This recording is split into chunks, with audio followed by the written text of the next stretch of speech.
Hi, everybody. I'm Melinda Emerson, and I want to welcome you to Ask Small Biz Lady Live. If you have never heard of me, I want to tell you that my nickname is Small Biz Lady. And the reason why that is because my personal mission is to end small business failure. I am so excited. This is National Small Business Week. And I thought, as a special treat to all of you, that I would get on here live and I would answer your small business questions. Oftentimes, when I do live office hours, whether it's with the Verizon Small Business Digital Ready platform or with my own coaching client, people love to ask me business questions. So I thought I would make myself available to the public so that you guys could see, hear, and ask me whatever you want. And the great thing about making these questions public is that you really have the opportunity to hear questions other people ask, and they might be relevant to you as well. Now, prior to today's broadcast, I asked several people to email me questions if they had them. And man, many of you sent me in some questions. So as we get started, what I want to do is go through some of the questions that you guys submitted beforehand. And then what I'm going to do is sprinkle in some of your live questions. So if you have a question, leave it in the comment section, whether you're watching me on LinkedIn Live, Facebook, my Facebook fan page, or my YouTube page. I want to invite you to leave me a question in the comments and we're going to work it in. But the first thing I want to do is just really tell you guys about all the great things going on with the Small Biz Lady brand. For one, this is National Small Business Week. This is our Super Bowl, right? The world is paying attention to small business owners, and we are so grateful for that. I see a few folks have already started to chime in and say hello. I appreciate you guys for being here. And what I want to do is tell you guys about some of the new things that we've created. Number one, my book, Become Your Own Boss in 12 Months, it has been revised and expanded since the pandemic. And what it has in it is all the information you need to start and grow your business. Online, in-person, retail, a professional service business, it does not matter. What we did was update it so that you guys could get what you needed, because marketing has become complicated. One of the other things that I did throughout the pandemic is I created Small Biz Lady University, and we have 4 courses there that are going to help you either start your business or take your business to the next level. So we have an opportunity for you to take a course called How to Sell and Market Online. And if you're interested in learning something about that, I'm doing a free webinar this Thursday, May 5th at 5 p.m. Eastern. So you'll have the opportunity to register for that. We also have another course called Social Media Selling. I don't know if you guys know this, but social media is the #1 sales channel right now. So I want to make sure that you guys know how to not just get friends and followers, but get pesos and dineros out of your social media marketing.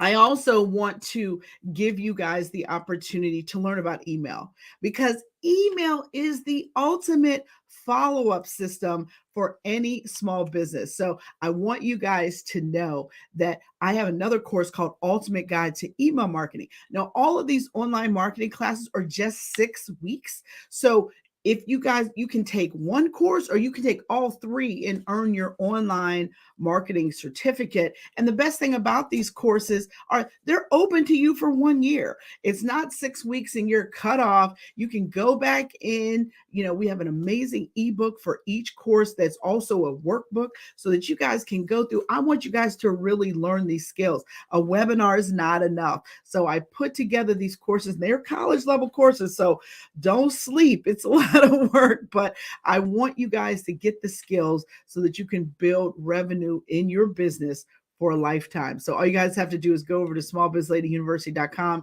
get a little bit more information. But I just wanted to tell you guys what we were up to. I also want to tell you guys about some of the other things I'm doing this week. So in addition to this live, I'm also doing a special edition of Small Biz Chat Live tomorrow, Wednesday, May 4th at 1 p.m. Eastern.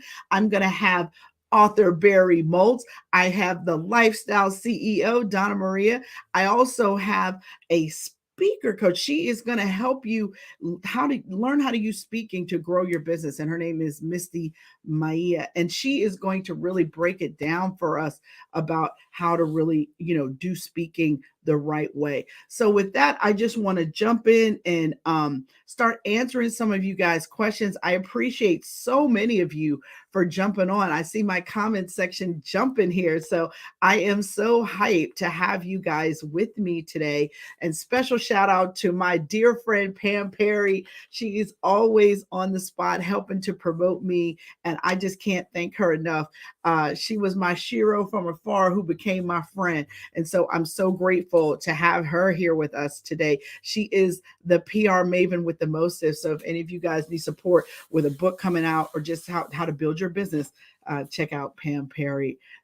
PR.com. So listen, let me just jump into it. I'm gonna be here for 1 solid hour answering you guys' questions. So come up with some good ones. So the first question that I got that was submitted to me was actually, how did you get started in business? So that's actually a good story. And I'll try to keep it brief, but I actually originally started out my career as a television producer. So I was a line producer. I used to do the 11 o'clock news. I used to do the morning news and the weekends. And that's how I learned to develop content. And we know that content is key if you want to build a brand and build your business. And so I have formal training as a journalist, and I worked in the television news business prior to starting my first business. So my first business was Quintessence Group. And originally we started as a video production company. Eventually we realized people were using our videos on the web. So we started building videos and websites. And about 2007, we realized I actually read a trade journal that said social media and social media marketing was going to be the next big thing in our industry. And I was like, you know what? Let me figure out how to become a black belt in that. And how we built my business and how I learned social media was by building the Small Biz Lady brand. Little did I know that becoming the Small Biz Lady was going to take on a life of its own. Honestly, even writing my book, Become Your Own Boss in 12 Months, the reason why I wrote it was because I used to get all these calls from my friends. Girl, I want to be like you. I want to quit my job today. Please give me the formula. Tell me how to be successful in business. And I would look at the phone and be like, girl, you can't quit your job. You love Prada. You love Dooney and Burke. You can't quit your job. But I started actually with an ebook that I created called The 44 Things to Do Before Going Into Business. And that was actually the first piece of content I put out there helping small business owners. And it became so popular, so many people downloaded it, that I realized that it was going to be beneficial to write down everything I knew about how to start and grow a successful small business. And that became that book over my shoulder, Become Your Own Boss in 12 Months, which actually was originally published, you guys, in 2010. And I have updated it 3 times. So the 3rd edition is out, Become Your Own Boss in 12 Months, which is revised and expanded. And so that is, how I got started in business, and a little bit about, how I branched off into eventually becoming a business coach. And I'm a very accidental business coach. I mean, that wasn't what I set out for my business to be. But I actually have 2 businesses. So I have my marketing consulting firm, Quintessence Group, and we work with Fortune 500 companies that target small business customers. And we do strategy and execution, things like customer acquisition, customer retention, social media contests, and content strategy is what we do for our corporate partners. But the other thing that we do is we have Small Biz Lady Enterprises, and you guys know what that is because those are the things that you see. So my website, my blogs, webinars, my online courses, Small Biz Lady University, all of those things are part of my books and workbooks and things like that are all part of Small Biz Lady Enterprises. And so that is how I serve and coach small business owners. So now I want to jump in and take a question. Clarine Mitchell, she said, you mentioned how social media is the #1 sales channel. With that in mind, why do you think so many small business owners don't leverage LinkedIn to grow their businesses? That's really kind of interesting. I think that LinkedIn is the most formal of the social media sites. And I think some people are intimidated by it. But honestly, if you are selling B2B, if you are targeting corporate clients, there is no better place that you could possibly market your business than LinkedIn Live, than LinkedIn. I know that probably 90% of our business comes with corporations for our consulting business comes from leads generated through LinkedIn. So we constantly push out content on LinkedIn. I actually publish my newsletter through LinkedIn. So not only does it go to my email list, it also goes to my newsletter list. So those are things, and just being able to do research and interact with people. And listen, LinkedIn Sales Navigator is one of the most powerful tools. It is expensive, so you do need to make sure that you go on YouTube and learn how to use it, or you can join an organization called Social Sales Link, and I believe it is, $50 to $99 a month, and they do hot seat coaching on how to use Sales Navigator every single week. And that has really helped a lot of people learn how to leverage LinkedIn. But I think LinkedIn is honestly my number one source for business, for corporate business for sure. I hope that answers your question. Let me go and see. Let me try to slide up and see if I see any other questions that people have asked. Okay, the Secretary of State has my business starting 2 years ago, but I've actually been in business since 2009. Is there any way to backdate that with the Secretary of State? Unfortunately, there isn't. You've got to have that official piece of paper with the stamp on it from your state certifying that you have been in business. And if it's only 2 years ago, unfortunately, that's all you got, because you don't have any way to legally prove unless you filed taxes since 2008, 2009. But even then, I think it's all about when you officially incorporated your business. And if that was 2 years ago, unfortunately, you're going to be stuck with that date. So I hope that's helpful to you. Someone else sent in a question before this event started. And it was, how do I get my business started? Um, and or how do I know that I'm ready to start my own business? Well, here's the thing that I want to tell you. The first thing you need to do if you're thinking about starting a business is really develop a life plan for yourself. You really have to figure out what you want and why you want it. And then you have to figure out something that you can do that you would do for free, right? Don't start a business for the money, because it's too hard. And if you're doing something just for the money, people also will be able to tell. So you want to do something that you enjoy doing and that you can serve your customers. And I think so you've got to, I think a good way to figure out if business is really for you is to start a side hustle first. You do not have to jump, dive right in. You don't have to quit your job to start a business. You can start a side hustle. You can do that on your evenings and your weekends. Probably an e-commerce business is probably the easiest thing to start. It's not the easiest thing to promote, but it is the easiest thing to start. So I think you might want to start with a side hustle with an e-commerce business and figure out how it goes. I mean, and there's all kinds of e-commerce businesses you can start. You can sell products, you can sell courses, you can sell information. It doesn't matter. I mean, but you want to figure out what it is you're going to sell. Look, so you can sell the clothes in your closet that still have tags on them and set up an eBay store. It doesn't matter. There's lots of different hustles out here, and there's lots of people making money. So you just need to try some stuff and figure out what you really like.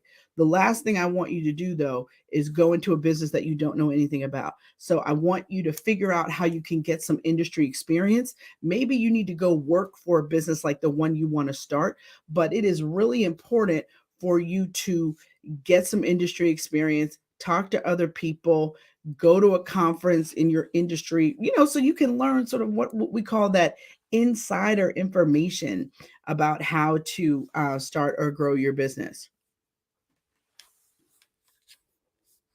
All right, let me see if there's any more questions that have rolled in. Okay, I got a new question.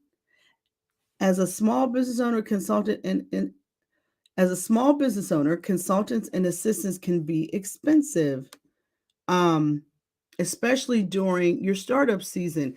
How do you decide where to begin with consultants and if the services are really needed?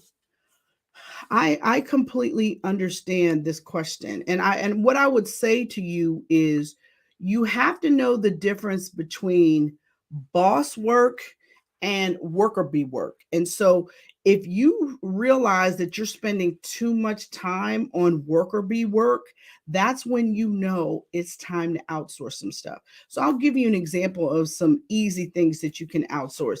Your accounting, bookkeeping, enter in your data into QuickBooks. If you're not an accountant, you don't need to do that. And you can outsource that to a virtual assistant or to a bookkeeper for, 35 to $40 an hour. So you should not be doing that, especially if your time is billable at $250 an hour, right? So you got to make sure that you're focusing on your time on your most high valued activities. Something else you can outsource is your marketing, whether it is your social media marketing or your business development. Like, let's say you wanted to develop a campaign on LinkedIn and you wanted to reach out to potential customers on LinkedIn. You can outsource that to a company that can do appointment setting for you, or you can hire a fractional salesperson who can do that outreach for you.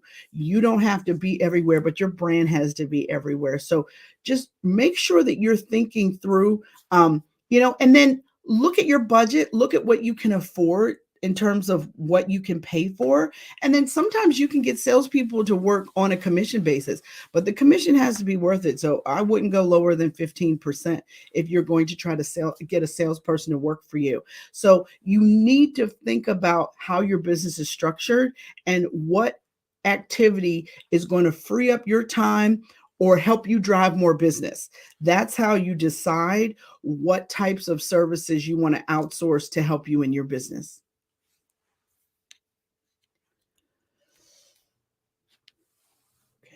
Okay, so Brian asked a follow-up question. He was the one that asked about if you started your business in 2009, but your incorporation papers say 2 years ago. Look, if you have your incorporation papers from New York, you can use the 2009 date. Basically, it's when you mail the documentation into your state saying that I'm an official business. So if you have paperwork from 2009, you can use 2009. It doesn't have to be the state where you live, it's the state where you incorporated your business. And thank you guys so much for these really, really great questions. Someone asked a question, what legal things do I need to consider as I start a business? And you know what? Brian's question is a great dovetail into that. So one of the things that you want to think about as you're starting a business is actually becoming a legit business. So you do want to incorporate, either you want to become an LLC, or an S corp, and you need to consult with your accountant about which setup makes sense for you. You do want to incorporate your business, and it's very simple. A few $100 online. I like the company corpnet.com for people to incorporate, because I think that that's really helpful for you. You got to get incorporated. You got to be a legit business, and you need to file your fictitious name form with your state, and that is what becomes your official date of incorporation in your state. So especially if you made up a name, like the name of my business is Quintessence Group, so obviously that's not my name. The only time you can go without filing a fictitious name form is if you name your business after yourself. Other than that, if you make up a word or put 3 words together, whatever, you have to incorporate that in your state. But now the other thing I want to remind you, though, is just because you incorporate your business in your state does not give you trademark protection over the name of your business.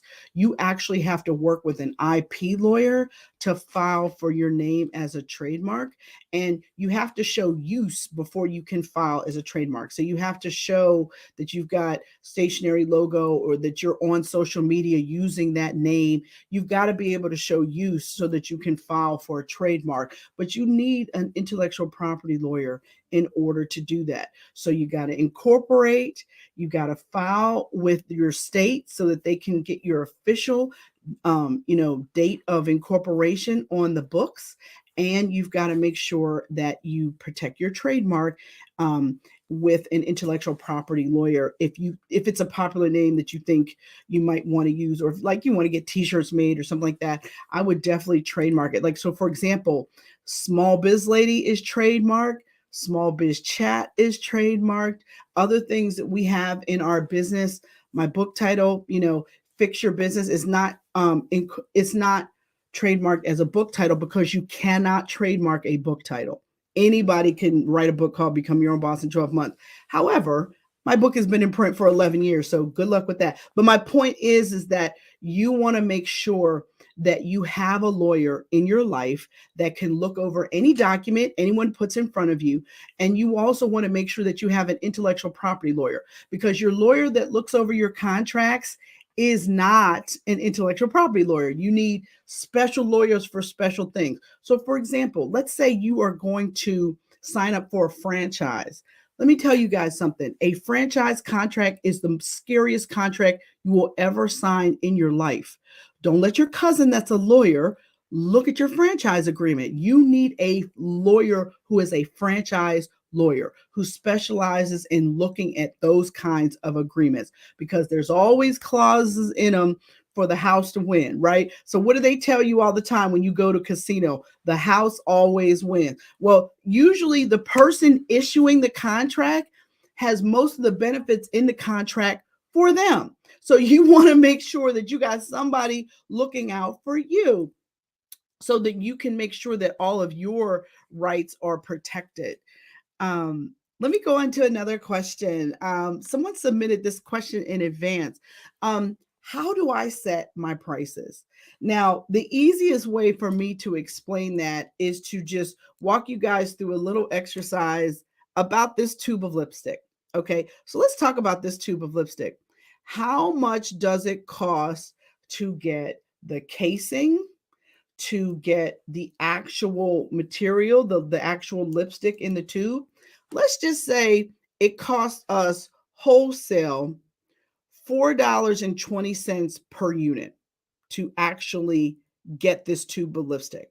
Now we have to think about, okay, how much profit margin do we want to make on this tube of lipstick? Let's just say 30%. So if our wholesale price of this tube of lipstick is $4.20, and we want to make 30% on this, so then that would be another $1.26.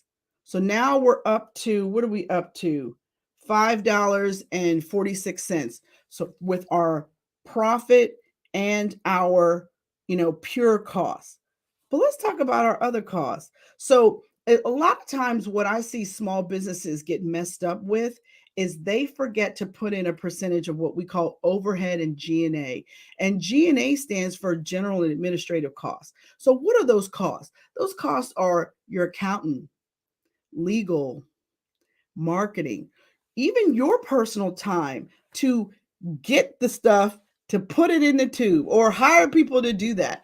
You have to make sure that you're accounting for at least a percentage of the other costs to run your business, things that you can't bill a customer for, but you need to make sure that a percentage of those costs are in. So let's just say your percentage of overhead and G&A that you want to add to this tube of lipstick is $3.36. So though that money is going to go to help cover the rest of your expenses in your business. Well, now you know that you have to charge at least $8.82 for this tube of lipstick. Now what I would do is go out and look at the competition and say, what are they charging for their lipstick? And then that will help you figure out how you want to position yourself in the marketplace as in comparison to your competitors. But it starts with you understanding all of your own costs. And too many of you guys, y'all might put, okay, it cost me $4.20. Okay, I want to make 30% profit, even if some of y'all are even doing that. And then you tack on the shipping, what you're going to charge them to mail it to them. but that's not all your costs. And that's why too many of you may be running businesses where you're not making a profit, because you haven't put all of what needs to go into your costing in there. All right, we've got some more questions here. As a small business owner, all right, let's show her question. As a small business owner, sometimes I provide free information and services to potential clients as a promo, but I feel like I might be giving away too much for free. At what point, how do I draw the line? Well, you know what? It's interesting, Dorothy, that you asked this question, because I had this problem in my business for years. I gave away everything free, because what my goal was in the early stages of becoming the small biz lady was just to build my numbers. And I really didn't care about whether or not people bought too much stuff from me, because I was really trying to sell my services to corporations. And I knew the bigger my numbers, the, the more corporations would be interested in doing business with me. And that has certainly been true. I mean, we've done business with over 150 brands over the last 13 years. But let me talk about you specifically. You do want to produce quality content, but at a certain point, you want to make sure that you're telling people the what and the why and making them pay you for the how. So you want to tell them what the problem is. You want to tell them why they need to solve it. And you want to make sure that you are giving them options to buy from you. So you want to make sure that you're doing things like using pop-ups on your website that advertise what you sell on top of your free content. You want to make sure that you have a promo page. Let's say you created a free ebook or something. You got to make sure that you have a promo page in the back of that that tells people how to do business with you. You got to be more intentional about asking for the business, because otherwise people love free stuff and they will milk you. Listen, trust me, I'm telling you the truth. I have produced quality content consistently since 2009, and I'm known for that.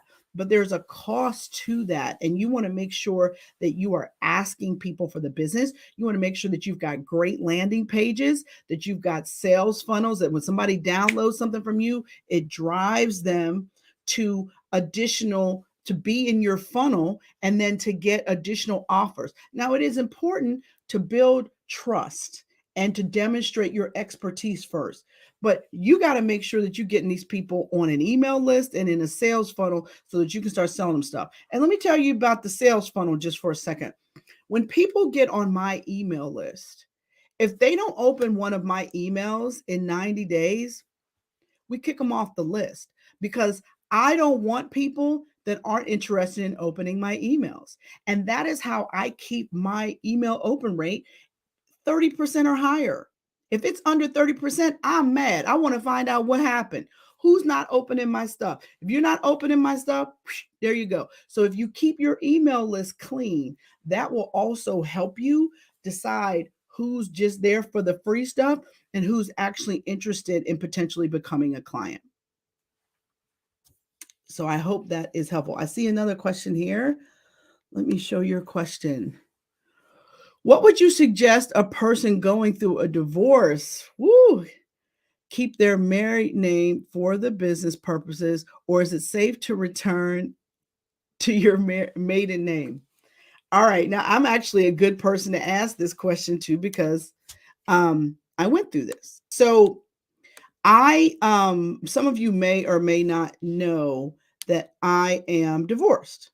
And so I legally kept my married name. And I did that because I have a son.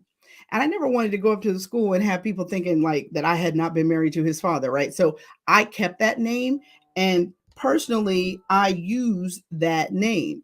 However, Melinda Emerson is my maiden name, and I have always used my maiden name for business.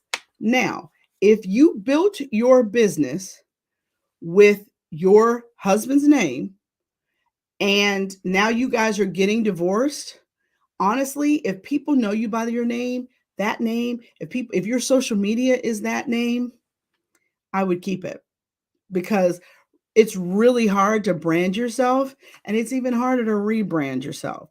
So depending on how big your brand is and how well known you are, you might want to keep your name. And I'll tell you a true story of a friend of mine. So you guys may know her. She's pretty famous. Her name is Jean Chatsky, right? She's the financial editor from the Today Show. Well, guess what? Chatsky is her ex-husband's name. So she became famous using that name, and she's actually married to somebody else still using that man's name on TV because she's famous and written books with Jean Chatsky all over it. So again, um, whatever name you became famous with, you kind of have to keep that name. All right, here's a great question. Let's see. When does marketing versus social media and email outreach become a possible nuisance to a prospective customer? Is there a typical schedule for posts that produce more followers or buyers? That's a really good question. Let's unpack that. I think that your social media is something that you need to keep up. And if you're going to be serious about it, you've got to be putting out content 2 to 3 times a week. Now, when it comes to email, you want to be careful with your email list. You do not want to overburden your email list. I send out a weekly newsletter every Wednesday, and I've been doing it for years, and people seem to enjoy that. When I have something special going on, for example, like this week, because it's National Small Business Week, I'm doing this Ask Small Biz Lady live today. I'm doing Small Biz Chat live tomorrow, and I'm doing a free webinar on Thursday. Because I've got all of that stuff going on, I'm sending extra emails to let people know so that they can come and partake, because all of it's free and I'm just doing it to serve the community. So I have been sending more emails this week, maybe 3 or 4 more from last week to this week.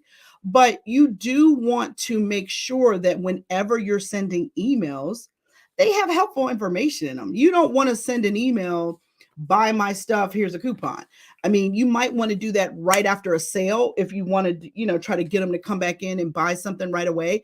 But if you're just sending a regular communication, whether it's a monthly newsletter or a weekly newsletter, you better have something in there that's actually helpful to your folks. Because if not, they're going to unsubscribe anyway, or they're going to stop opening your stuff. Now, when it comes to content for your blog, like if you're developing content on a blog, I believe 2 to 3 times a week is plenty. Now, I've always published 2 to 3 times a week since I first started. But really, it's about what your SEO strategy is in terms of how much you're posting to your blog. For my business, we get over 60% of our traffic is organic search. And that's because I've published so much content. Like I've published over 5,000 articles about how to start and grow a successful business. So because of that, I come up in Google searches all the time, and that drives a ton of traffic to our website. We also have people that directly go to smallbizlady.com or succeedasyourownboss.com. They're the same site. So that's probably another 30%. And then another 15, 16% come from social media referrals. So, it just really all depends. But you have to understand that content is my business. Like I develop content for myself, but I develop content for corporate brands. I develop courses, mini courses, ebooks, video courses, and corporations pay me to do that. So developing content for us is promotion of our services to get other people to pay us. So I do think you've got to figure out a couple of things so that you can make developing content easier for you. Number one, you need to figure out what is going to be your main content. Are you going to write content? Are you going to do like podcasts? Are you going to do videos? Right? And then you've got to figure out the 1, maybe 2 platforms that you're really going to promote it. You don't need to be on 5 or 6 platforms with your content. You need to be on the one where your niche target customer spends most of their time online. And that is what is going to really help you benefit. It's going to help you drive leads and drive people to download your stuff to get on your email list.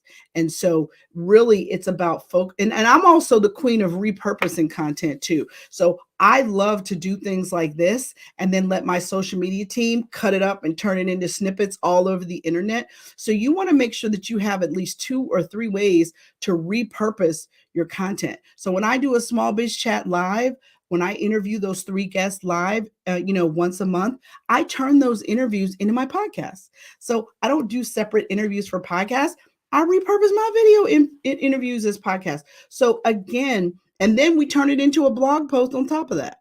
So we do a blog post, we do podcasts, and we have the YouTube channel with the Small Biz Chat Live. And so we have 3 uses for one show. So you want to make sure that you're working smarter and not working harder. And you've got to figure out what type of content is really going to feel good to you. I have a content business. So yes, I have a podcast.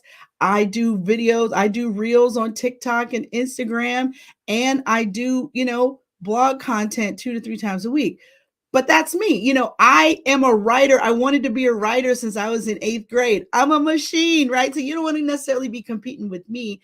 But you need to figure out how you're going to add value. So one of the things, if you follow me, one of the things you may know is that I only do 1,500 or more word podcast, blog posts. So I don't write 700, 1,000 word podcasts.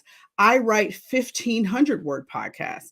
And I do that because I'm trying to be the last word on the subject. I'm trying to go deep on a subject so that I get that ranking on Google. But that is part of my strategy, my SEO strategy for my business. So you don't necessarily have to do that. But I will tell you, I built $1 million brand from Twitter, from one platform. So you don't have to be on multiple platforms to do this thing. You just need to be on one platform, dominating, killing it, engaging, talking to people, thanking people, and all that good stuff. And I think that is what people will appreciate. If you always are bringing value, people will notice. Trust me. All right. Let me see. Let me go back to my list here. I don't see another new question. So let's go to somebody said, what are the top reasons why small businesses fail? So let's talk about that. So the number one reason why small businesses fail, I think, is because people don't have a realistic expectation of what it's really going to take to run their business.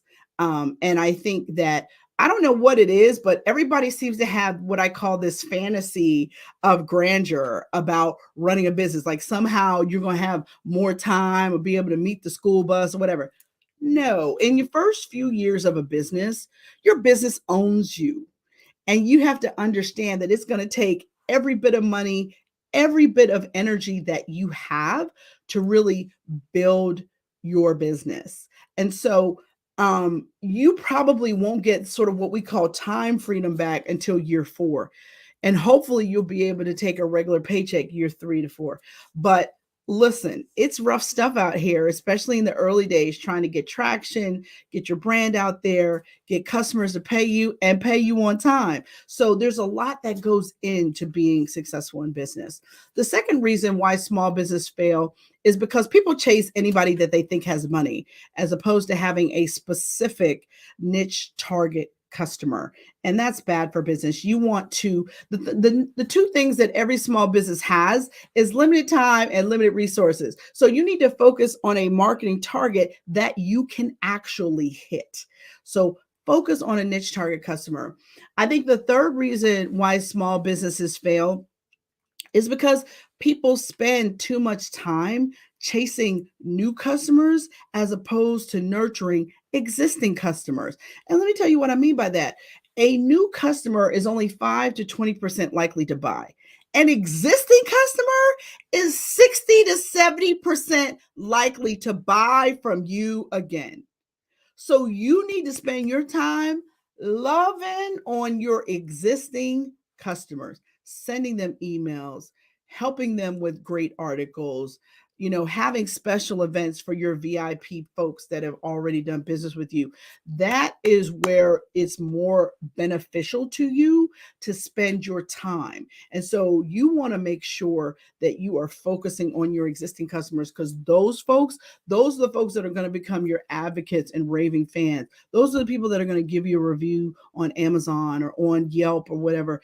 And those are the people that are going to help you stay in business. So love on them. The fourth reason why small businesses fail, and this is really, I think, something critical that I see a lot, is that people do not manage their money well. And so what happens is, if you don't manage your personal life with a budget, you are far less likely to manage your business with one. So you're not talking to an accountant every month about what's going on with your business. You wait till tax time to go talk to an accountant. And you know what? That's not even an accountant. That's a tax preparer. You want to be talking to an accountant monthly. You want to have a financial statement in your hand by the 15th of the month, because you need that information to make business decisions. Successful businesses make decisions based on up-to-date financial information. And you shouldn't spend $2 in a vending machine that is not in a budget.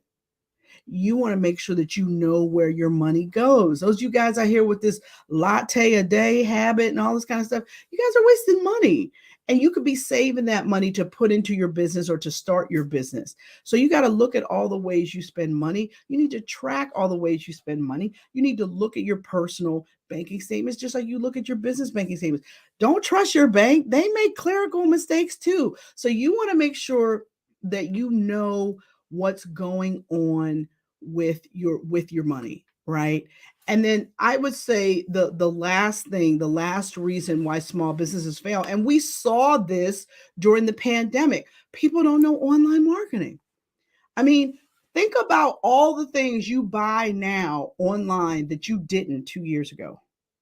Groceries, DoorDash, laundry detergent. I have to tell you, I wish there was a 12-step program for Amazon, because I'm an addict. Okay, so I want you to think about all of the ways that you need to know how to sell online.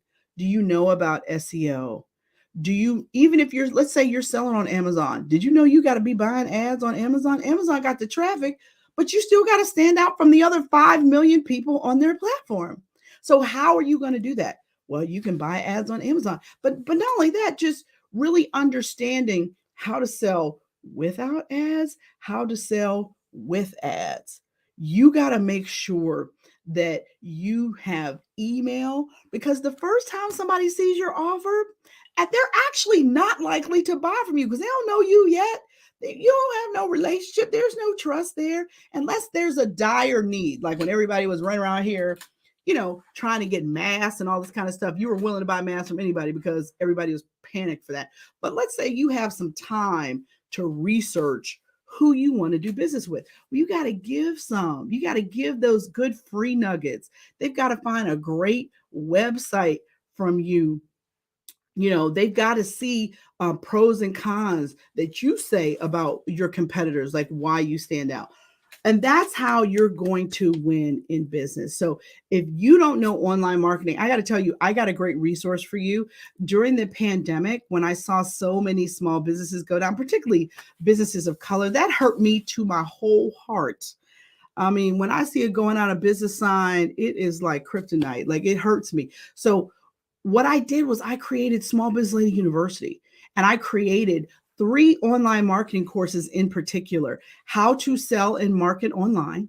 I created social media selling, because I don't want you just trying to get friends and followers. I want you to figure out how to make that money with social media. And I created something called the Ultimate Guide to Email Marketing. And email is so important because email is your follow-up system. Email is how you're really going to build that relationship and build rapport so that you can get them to trust you and then buy from you and become a paying customer. And so I created 3 6-week online courses at SmallBizLady University. And you can take one course or you can take all 3 and get the online marketing certificate. And that's what I want for you, because If you don't know how to do this stuff online, you're going to be dead in the water. And it doesn't matter what you sell, whether you sell wholesale, retail, whether you sell professional services, it doesn't matter. You have to know how to sell online. And I have taken the time to build these courses. They're not webinars, they are comprehensive courses that are going to give you the skills so that you can make money for a lifetime, not just once, so that you can create recurring revenues in your business. And I learned this stuff and I wanted to give it to you because I don't ever want something like the pandemic to be putting hundreds of thousands of people out of business ever, ever, ever again. So please go and check that out. So somebody asked, what can I do if I'm getting low open rates with email? Okay, let's talk about that for a second. If people are not opening your emails, there's a couple of things you got to do.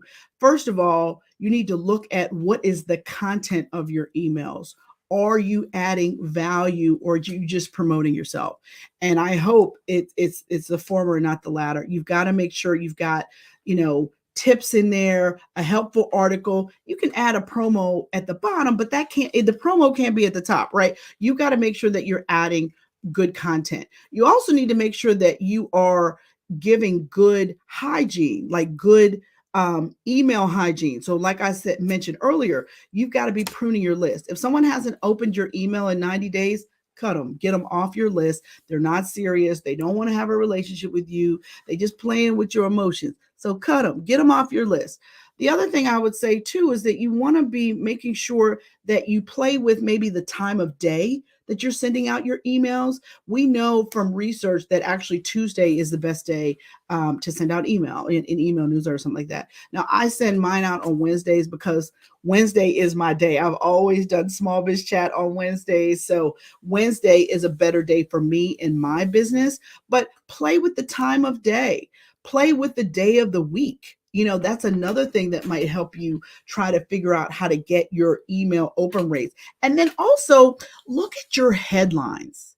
You want to make sure that you've got a headline that's going to grab somebody and make somebody want to open your email, because your headline is 50% of why they're going to open it or not.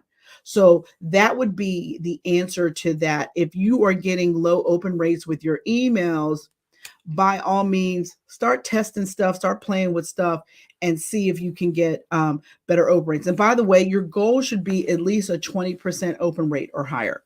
If you're under 20%, there's something going on with your emails, and you got to figure out how you can get that number up. All right, somebody asked another question. And hey, you guys, I'm here for another 15 minutes. If you got a question, please, please, please put it in the chat. I'll be happy to answer it. But I do have some other questions here that people submitted beforehand. So somebody asked, how did I become Small Biz Lady? So I get this question a lot. So I will try to give you guys like the Cliff Notes version of this. So when I first got started with social media, it was suggested to me to go to Twitter. And you guys, this was like 2008. So Twitter was 1 year old back then. And so I went to twitter.com. I put in Melinda Emerson, and I got this message back. This name was already taken. And I was like, what do you mean this name is already taken? You guys, I probably met 6 adult Melindas in my whole life. So I was just like, you mean to tell me there's another Melinda Emerson and that heifer got to Twitter before me? Yes, that is exactly what happened. So my friend at the time, Kathy Larkin, who was a publicist that was working with me, because, we were getting ready for Become Your Boss to come out. And she was like, well, let's come up with a nickname for you. And I was like, a nickname? You mean like Mindy or Melly Mel or something? And she said, no, fool, you're not a rapper. I'm not going to give you a name like that. And I was like, you don't have to talk to me like that. But anyway, so she said, come on, let's brainstorm some names. And so literally we started coming up with names. And finally she said, how about Small Biz Lady? And I was like, I like that. I can be her. Okay. And so that is how I became Small Biz Lady. It was all because someone else had gotten to Twitter and gotten my name before me. And then I was so curious about this that we actually went out to Facebook and put in Melinda Emerson, and I found out that there are actually there are seven Melinda Emersons in the world, but I'm the only Black one, so they all know who I am. Especially because if you put my name in Google, like the first 20 pages is me. So yeah, that part. So that is how I became Small Biz Lady. All right, let's see. Somebody asked, is it okay to use personal assets to start my business? Honey, yes. And the reason why is because banks do not loan money to start up businesses. So the money to start your business is going to come from your right or your left pocket. So honestly, your personal resources has everything to do with your ability to start a business, and your ability to save has everything to do with your ability to start a business too. So your personal assets are going to be everything. Now, if you are over the age of 50, I don't know that I would tell you to cash out your 401k for your dream because you're kind of close to retirement.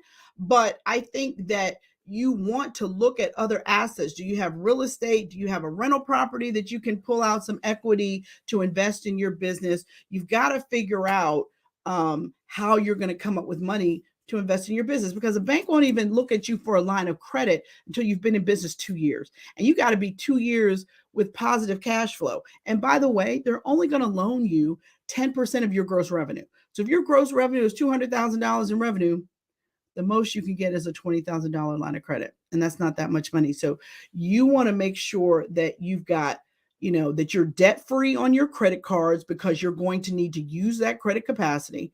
I want you to pay off your car if you can. I mean, obviously, you're not going to be able to pay off your mortgage and probably not your student loans, but you should have no other debt. Because you're going to need all of your credit capacity to start your business. So I definitely would give you that advice for sure.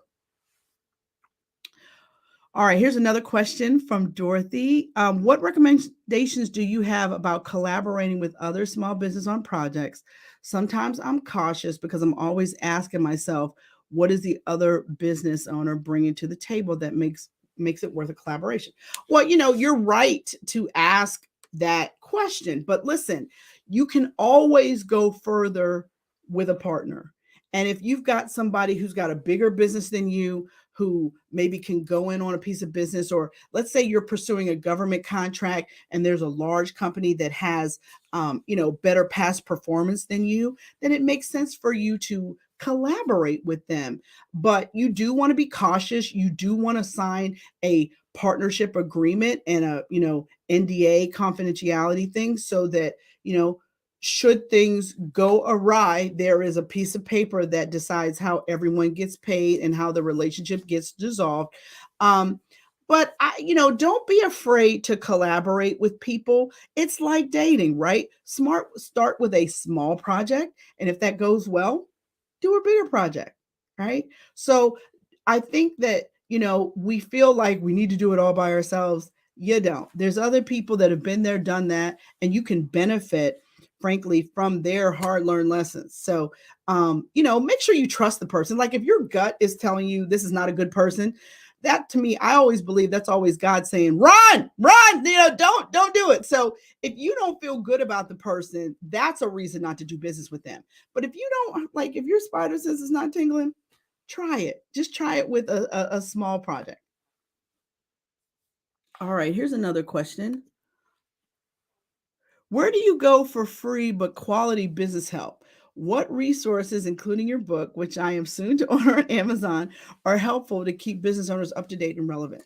Well, there's lots of great blogs out here. I mean, certainly I would strongly suggest that you subscribe to my blog, which is succeedasyourownboss.com.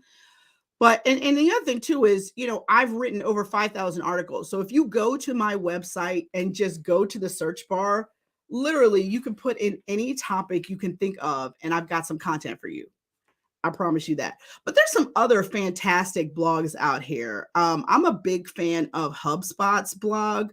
They have amazing content. And for those of you guys that are e-commerce folks, Shopify has an amazing blog as well. Plus, I'm a big grazer. Like, you can go on LinkedIn and find amazing content from people or amazing articles that people share, as well as Twitter. I mean, there's tons of places to get content. I think you want to only subscribe to 2 or 3, but those are some of the ones that I really like. All right. And somebody said, don't make you laugh. Of course I want to make you laugh, right? I'm not trying to be just this business drone that just gives out business information. I'm a real person too. I'm a mom. I've got a crazy family. So yeah, I have to make myself laugh. So I'm going to make you laugh as well. All right. We've got 5 minutes left, folks. Don't forget, later this week, tomorrow, I'm going to be doing Small Biz Chat Live at a special time at 1 p.m. Eastern, featuring Barry Moltz. I'm going to have Donna Maria, the lifestyle CEO, and Misty Miega. She's going to be talking to us about using speaking to grow your business. So you guys don't want to miss that tomorrow at 1 o'clock. And on Thursday, I'm going to be doing my free webinar, How to Sell and Market Online. So if you guys want a preview of what my online course is about, be sure to register for my online webinar, How to Sell and Market Online. I'm doing it on Thursday at 5 o'clock Eastern. And it's being sponsored by my friends at Ruby. So I got to give a shout out to callruby.com. If you want somebody to answer your phone or manage your live chat for you, Ruby is an amazing resource for that. So make sure that you guys head over and register for my webinar. It is on Thursday at 5 o'clock Eastern. Now, I also want to make sure that you guys know I've got great courses and resources at SmallBizLady University. And coming up in July, I'm going to be teaching how to become your own boss live. It is my 10-week online course, but it is with live instruction. My other online marketing courses are self-directed, but we do have live office hours in our private Small Biz Lady University Facebook group. But in July, I am going to be teaching Become Your Own Boss, the 10-week course. And you're going to finish that course with a business plan and a launch plan. So I am so excited. We have completely redone the course, and I'm excited to be teaching it live in July. So make sure that you guys sign up for my newsletter and all that stuff so you get the information about that. All right, we have 3 minutes left, so I'm going to go back to my questions that you guys submitted. Someone said, where can we register? If you head over to my website, succeedasYourOwnBoss.com, there's a pop-up where you can register for the webinar. So if you guys want to do that, just head over. Plus, I have ads and stuff running all over the internet, so you probably will see it as well. But if you head over to my website, which is succeedasYourOwnBoss.com, you can sign up for the webinar over there. All right. So someone said, what is my favorite business book? Well, you know what, guys? That's a hard one because I am a voracious reader and I have books all around me here in my office. But I will tell you, one of my favorite books is Disrupt You by Jay Samit. And I love this book because in it, he talks about if you want to change the world, that you have to start by changing yourself. And I just thought that was such an incredibly profound comment. And so I am, just really inspired. There's lots of good books. I mean, obviously, I love The E-Myth by Michael Gerber. I love Profit First by Mike Michalowicz. I actually love one of his earlier books too, called The Pumpkin Plan, which is one of my favorite books of his. But, I am a voracious reader of books, and I'm really excited to have Barry Moltz on Small Biz Chat Live tomorrow because he actually has a brand new book out. He has a brand new book out called Change Masters, and we're going to be talking about that. You guys, here is the link for you guys to register for the webinar. I just put it up on the page so that you guys can go and register for the webinar on Thursday. So please, I so appreciate my assistant, Kathy, for putting that link up. So if you guys want to register for the webinar, here is the link for you guys to do so. And, that's my favorite book. And then I think that the thing that I want to tell you guys is that, small business owners are superheroes. We create jobs for people. We protect families. And so this is National Small Business Week, and you guys deserve to have the nation shine a light on all of you. I am so grateful to have had the opportunity to spend this hour with you. I hope I've dropped a few dimes in your pocket so that you can continue on in your business. But just know that you're only one idea away from being able to do anything you want.